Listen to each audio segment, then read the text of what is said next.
Je crois qu'on peut essayer de commencer notre table ronde sur la gouvernance dans le cadre général, mais aussi surtout la gouvernance sur les maladies non transmissibles. On a vu hier et aujourd'hui plusieurs présentations et pratiquement toutes les présentations, on a parlé de prise en charge, on a parlé de décentralisation, on a parlé d'implication du niveau périphérique, on a parlé d'implication des partenaires, on a parlé des protocoles et on nous a présenté des difficultés rencontrées. Mais on voit généralement que la volonté est là. On veut bien booster tout ce qui est lutte contre les maladies non transmissibles. On s'est plus ou moins aperçu que c'est le parent pauvre du ministère de la Santé, surtout ces derniers temps-ci. Mais avant de parler de la gouvernance des maladies non transmissibles avec tous ceux qui sont là devant nous, enfin nous, je voudrais d'abord dire que c'est une table ronde, que c'est un dialogue. Il n'y a pas que nous, il y a aussi vous, parce que vous êtes outillés et vous avez aussi l'expérience en tant que DRAS, en tant que médecin-chef, en tant que personnel ressources, en tant que société civile, en tant que société savante. Donc, ne vous attendez pas à ce que ce soit nous qu'on ait quelque chose de particulier à vous transmettre. On va essayer de mettre tout ça en place et essayer de voir quelles sont les directives que l'on doit prendre. La gouvernance dans son ensemble, c'est un processus. Ce n'est pas une structure en tant que telle, c'est-à-dire que ce n'est pas une direction, ce n'est pas un service, ce n'est pas un ministère, mais c'est un processus.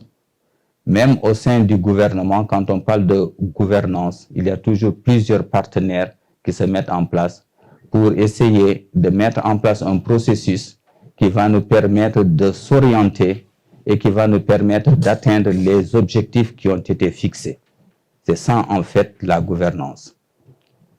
Ces derniers temps-ci, on entend un peu partout la bonne gouvernance, à la place de gouvernance où on entend souvent la bonne gouvernance. Quand on parle de bonne gouvernance, on a toujours tendance à penser à tout ce qui est financier, à tout ce qui est économique, à tout ce qui est gestion.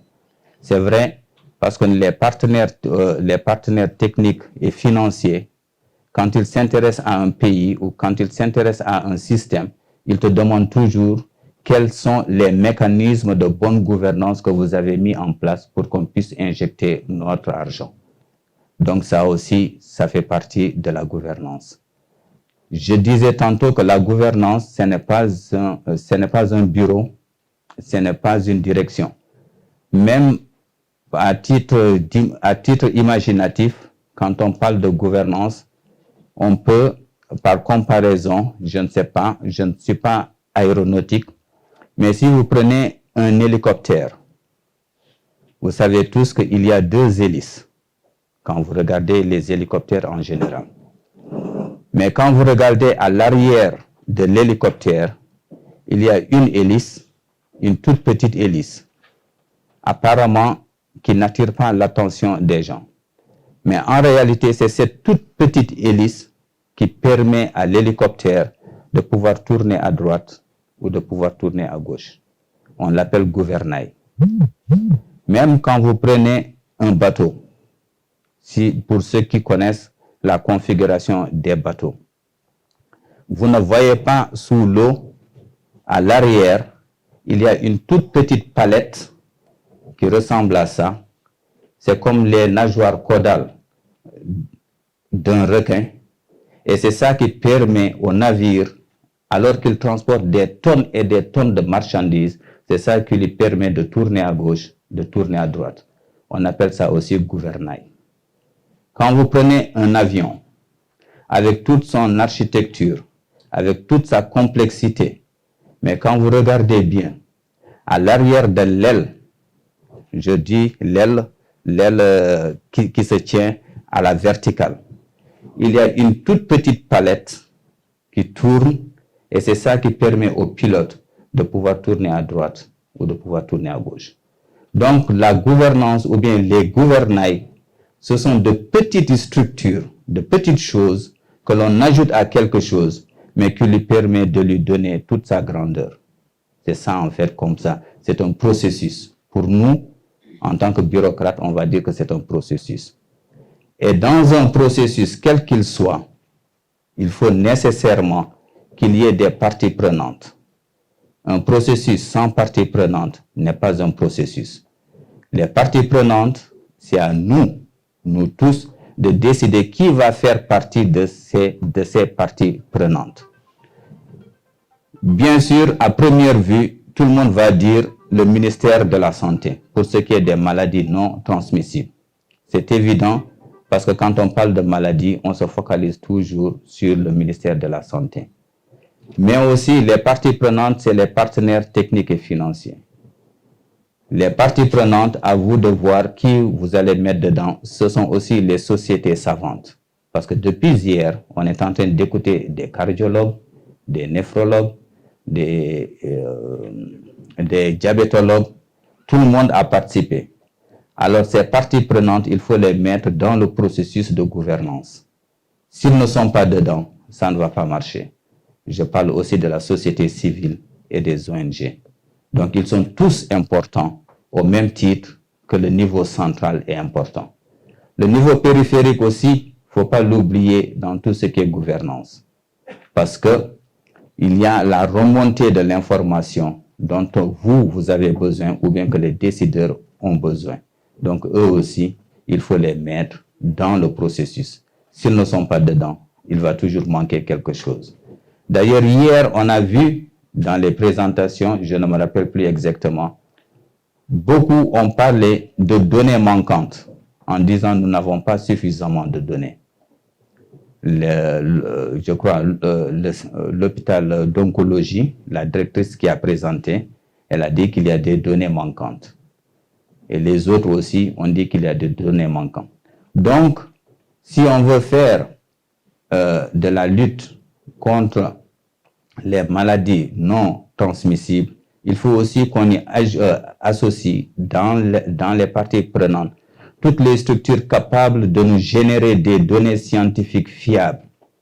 Je pense à l'Institut national de recherche en santé publique, je pense à s'il y a d'autres aussi départements ou bien d'autres services, le SNIS, par exemple, pour pouvoir nous fournir ces données. Puisque si on n'a pas de données, on ne peut pas prendre les bonnes décisions.